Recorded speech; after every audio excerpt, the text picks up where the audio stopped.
ಏನಿದೆ sir, KPCC ವತಿಯಿಂದ ನಮ್ಮನ್ನು ಕೋಲಾರ DCC ಕಾರ್ಯಾಧ್ಯಕ್ಷರಾಗಿ ನಮ್ಮನ್ನು ನೇಮಕ ಮಾಡಿದ್ದಾರೆ.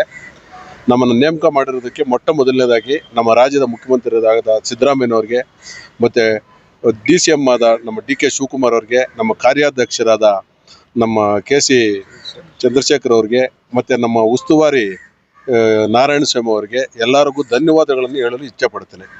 ನಮ್ಮ ಕೋಲಾರ ಜಿಲ್ಲೆಯಲ್ಲಿ DCC ನಮ್ಮ ಕಾರ್ಯಾಧ್ಯಕ್ಷರಾಗಿ ಮಾಡಿದ್ದಕ್ಕೆ ನಾವು ಎಲ್ಲರಿಗೂ ನಮ್ಮ ಎಲ್ಲ ಜನಗಳಿಗೂ ಧನ್ಯವಾದಗಳನ್ನು ಅರ್ಪಿಸುತ್ತೇನೆ. ನಮ್ಮ ಜಿಲ್ಲೆಯಲ್ಲಿ 4 ಜನ MLAಗಳಿದ್ದಾರೆ, ಕಾಂಗ್ರೆಸ್ MLAಗಳು 4 ಜನ MLAಗಳಿದ್ದಾರೆ. ಎಲ್ಲರಿಗೂ ನಾನು ಧನ್ಯವಾದಗಳನ್ನು ಹೇಳಕ್ಕೆ ಇಚ್ಛೆ ಪಡ್ತೀನಿ. ಈಗ ತಮ್ಮ ಕರ್ತವ್ಯಗಳು ಯಾವ ಥರ ನಿರ್ವಹಿಸ್ತೀರಾ, ಮತ್ತೆ ತಮ್ಮ ಅಭಿಮಾನಿಗಳಿಗೂ ಏನು ಹೇಳಕ್ಕೆ ಇಷ್ಟಪಡ್ತೀರಾ? ನಮ್ಮ ಅಭಿಮಾನಿಗಳಿಗೆ ಹೇಳೋಕೆ ಇಷ್ಟೇ, ನಮ್ಮ ಕಾಂಗ್ರೆಸ್ ಪಕ್ಷನ ಬಲಪಡಿಸಬೇಕು. ಬೂತ್ ಮಟ್ಟದಲ್ಲಿ ಎಲ್ಲ ಏಜೆಂಟ್ಗಳನ್ನು, ಎಲ್ಲ BLAಗಳನ್ನು ನೇಮಕ ಮಾಡಬೇಕು.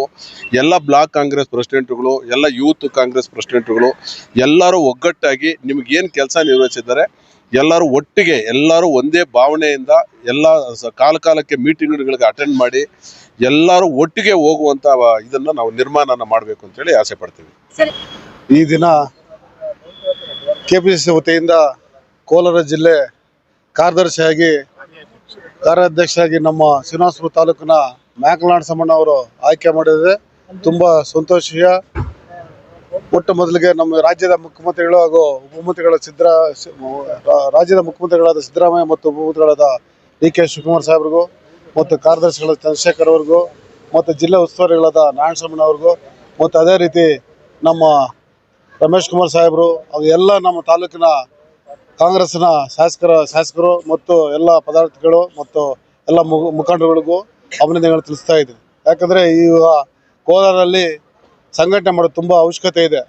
ಈಗ ಒಳ್ಳೆ ವ್ಯಕ್ತಿನ ಆಯ್ಕೆ ಮಾಡಿದ್ದಾರೆ, ಇದರಿಂದ ಫಲ ಸಿಗುತ್ತೆ ಅಂತೆಲ್ಲ ಆಸ್ತಾ ಇದ್ವಿ. ಯಾಕಂದರೆ ಏನು ಗುಂಪುಗಾರಿಕೆ ಮೂಲ ಗುಂಪು ಇತ್ತು, ಅದನ್ನು ಸರಿ ಮಾಡಿ ಮುಂದೆ ತಗೊಳ್ಳೋಕೆ ಶಕ್ತಿ ಅವ್ರಿಗಿದೆ.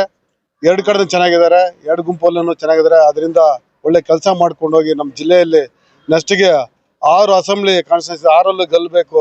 ಅವ್ರ ಪಾತ್ರ ತುಂಬ ಇದೆ, ಅದರಿಂದ ಮಾಡ್ಬೇಕಂತೇಳಿ ಅಭಿಮಾನಿಗಳ ಪರವಾಗಿ ಮತ್ತು ತಾಲೂಕಿನ ಜನತೆ ಪರವಾಗಿ ಅವ್ರಿಗೆ ಒಳ್ಳೇದಾಗಲಿ ಅಂತ ಬಯಸ್ತೀನಿ. ಮಾಡಿರೋ ಕೆಲಸಗಳಿಗೆ ನೋಡಿದ್ರೆ ಅವರೇ ಶಾಸಕರಾಗಬೇಕಿತ್ತು. ಮುಂದಿನ ಕಾಲ ಬರ್ಬೋದು, ನಮ್ಮ ರಮೇಶ್ ಕುಮಾರ್ ಆಶೀರ್ವಾದ ಇದ್ದರೆ ಮುಂದಕ್ಕೆ ಅದನ್ನು ದೇವರು ಕೃಪೆ ತೋರ್ಬೋದು. ದಿವಸ ಒಳ್ಳೆ ದಿವಸ ಅಂತ ನಾವೆಲ್ಲರೂ ಭಾವಿಸ್ಬೋದು. ಏಕೆಂದರೆ ನಮಗೆ ನಾರಾಯಣ ಸ್ವಾಮಣ್ಣ ಅವರು ತುಂಬ ಆತ್ಮೀಯರು. ಆದ ಕಾರಣ ಎಲ್ಲ ಜನಗಳನ್ನು ತೆಗೆದುಕೊಂಡು ಹೋಗಿ ಅವರ ಕಾರ್ಯವನ್ನು ಸುಸೂತ್ರವಾಗಿ ನಡೆಸ್ಕೊಡ್ತಾರೆ ಅಂತೇಳಿ ನಾವೆಲ್ಲ ಭಾವನೆ ನಂಬಿದ್ದೀವಿ. ಅದಕ್ಕೋಸ್ಕರ ಅವರು ನಡೆಸ್ಕೊಡ್ತಾರೆ ಅಂತ ನಾವು ಇದು ಮಾಡಿ ದೇವರವ್ರಿಗೆ ಒಳ್ಳೆಯ ಆಶೀರ್ವಾದ ಕೊಡಬೇಕಂತೇಳಿ ದೇವರಲ್ಲಿ ನಾವು ಪ್ರಾರ್ಥನೆ ಮಾಡ್ತೀವಿ.